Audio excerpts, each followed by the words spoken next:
कि किसी को भी राजा बनाया जाता 5 साल के लिए।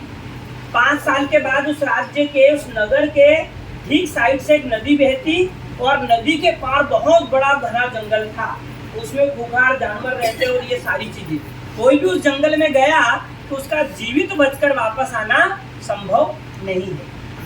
अब वहां पर राजा बनाए तो 5 साल आपको जो लगे वो खाओ पियो, जैसे आपको जीवन का आनंद लूटना है लूटो, कोई रोक टोक नहीं। पर जैसे ही 5 साल पूरे हुए, गांव वाले आपको सिंहासन से उतारेंगे और नाव पे बिठा के नदी के उस पार छोड़ाएंगे, जाओ भैया तुम जानो।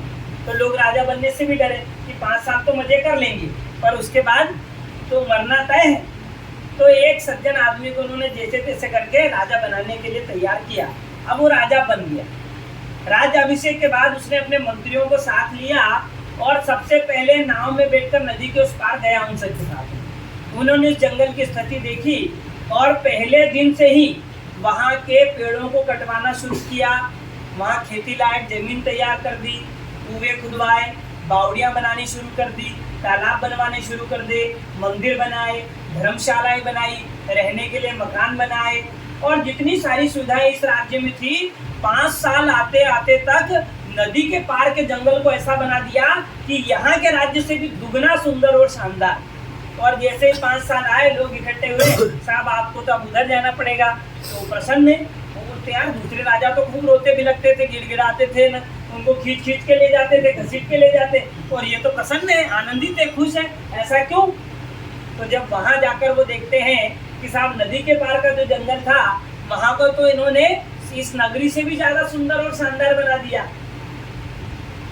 तो वो राजा जो है वो गायत्री परिवार के सारे भाई बहन हैं, वो सारे राजा हम हैं, आप हैं, गायत्री परिवार के लोग हैं, जो यहाँ पर खेती बाड़ी भी कर रहे हैं, नौकरी भी कर रहे हैं, अपना बिजनेस भी कर रहे हैं, अपनी दुकान भी चला रहे हैं, अपने सारे कामों को भी कर रहे हैं और साथ में वहाँ के लिए भी सुंदर मकान बनाते जा रहे हैं। अपना समयदान लगा रहे हैं, अपना अंशदान लगा रहे हैं, अपना प्रभाव, अपनी प्रतिभा, अपनी कला, अपना समर्पण सब कुछ लगा रहे हैं। खुद बदल रहे हैं और औरों को बदल रहे हैं। तो यहाँ पर तो आपको बहुत अच्छा राज्य दे दिया, आप गुरुदेव के शानदार राज्य में हैं, सतयुग में हैं, और उसके बाद वहाँ पर भी आपके लिए शानदार तैयारियां कर दी।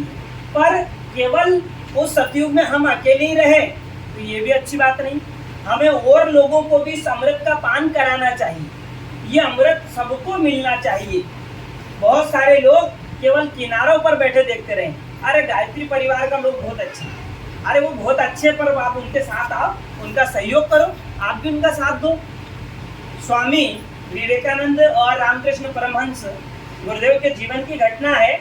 उन्होंने कहा, सब शिष्यों को बिठाया और कहा कि देखो ये यहाँ पर एक मान लीजिए कि एक तालाब है और उस तालाब में अमृत भरा है।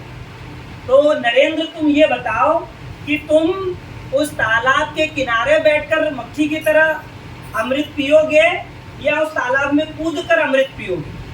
तो स्वामी विवेकानंद ने कहा कि मैं किनारे पर बैठकर अमृत पीऊंगा। तो उन्होंने कहा क्यों? बोले गुरुदेव अगर उस तालाब में उतर गया तो डूब के मर जाऊंगा, तो मैं किनारे पर बैठ के अमृत पीऊंगा। तो स्वामी विवेकानंद कहते हैं कि मूर्ख, अमृत में कूद कर भी कोई मरता है? भाई अमृत तो मरे हुए के ऊपर डाल दो, पिला दो तो वो जीवित हो जाएगा, और अमृत के कुंड में कूद कर आज तक कोई मरा है? तो आप बताइए कि गुरुदेव के वचनों के अनुसार परमार्थ करके उस रास्ते पर चलकर कोई घाटे में रहेगा? कोई किसी का अहित बुरा हो सकता है? ये संभव ही नहीं है। तो फिर हम सब सारे लोग हमारे भाई बहन हैं, वो एक बार में नहीं सुनेंगे, उन पर अज्ञानता की परत ज्यादा मोटी चढ़ी है।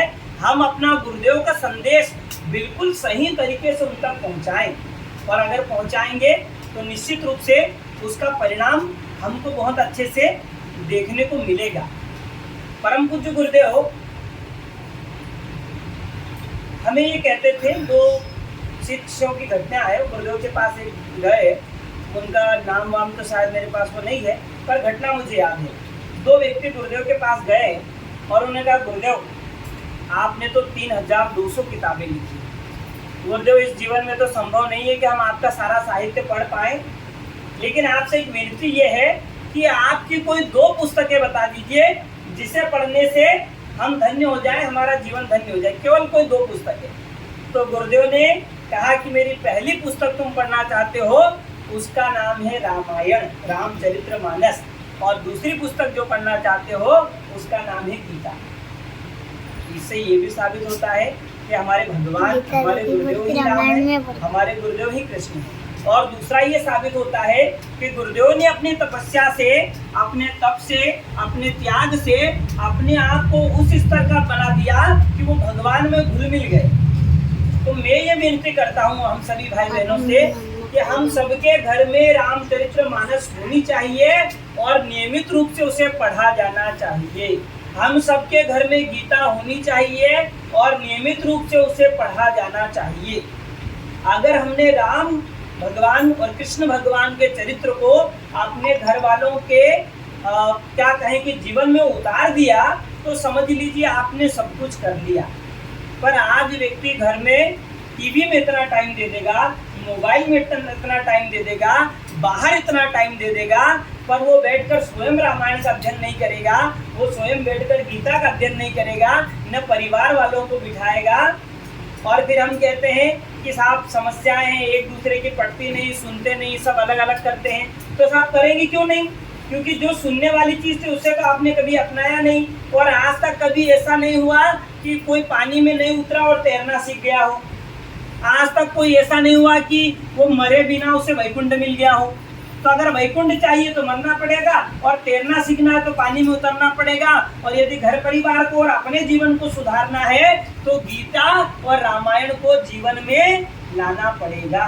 उसे नित्य इतना जरूरी करना पड़ेगा जितना दोनों समय का भोजन, उसे इतना आवश्यक मानना पड़ेगा जितना नित्य का स्नान, उसे इतना आवश्यक मानना पड़ेगा जैसे नित्य रात्रि की निंद्रा। अगर इसकी तरह हमने गीता और रामायण को लिया, और ज्यादा नहीं दोनों को मिला के अगर आप 1 घंटे का समय दे पाते हैं तो आपने समझ लीजिए परिवार निर्माण की सारी प्रक्रिया पूर्ण कर ली। हम अपने बच्चों को महंगी से महंगी स्कूल में पढ़ाते हैं, 1 साल का 30,000 से लेकर 70,000 रुपए तक की हम तीसरी, चौथी, 5वीं के बच्चों की फीस देते हैं। और बहुत सारे लोग तो ये कहते हैं कि यार आधी कमाई तो बच्चों की फीस में चली जाती है, ऐसा भी कहते हैं, और ये सत्य भी है आज के समय में। तो आप बताइए कि आप उन्हें शिक्षा बहुत अच्छी दे रहे हैं, लेकिन आपके घर में जो संस्कारों का खजाना पड़ा है आप उनसे उससे वंचित रह रहे हैं। बच्चों को तिलक लगाने का महत्व नहीं पता, बच्चों को शिखा रखने का महत्व नहीं पता, बच्चों को यज्ञोपवीत के बारे में नहीं पता, चरण स्पर्श करने से क्या होता है, प्रणाम करने से क्या होता है, गीता रामायण के अध्ययन से क्या होगा, बड़ों का आदर सम्मान क्या होता है, समाज क्या होता है, राष्ट्र क्या होता है, भारत माता क्या होती है, धरती माता क्या देती है, गौ माता क्यों आवश्यक है। हम इन सब चीज़ों से दूर हैं। हाँ, वो जिद्दी करेगा, रोएगा तो हम मोबाइल जरूर दे देंगे कि ये चुपचाप बैठ जाए। उसे वो पहले से परिस्थितियाँ उसे बिगाड़ रही है और हम बिगाड़ने में और ज़्यादा सहयोग करने में लगे। आइए मैं भाई साहब से विनती करता हूँ कि बीच में थोड़ा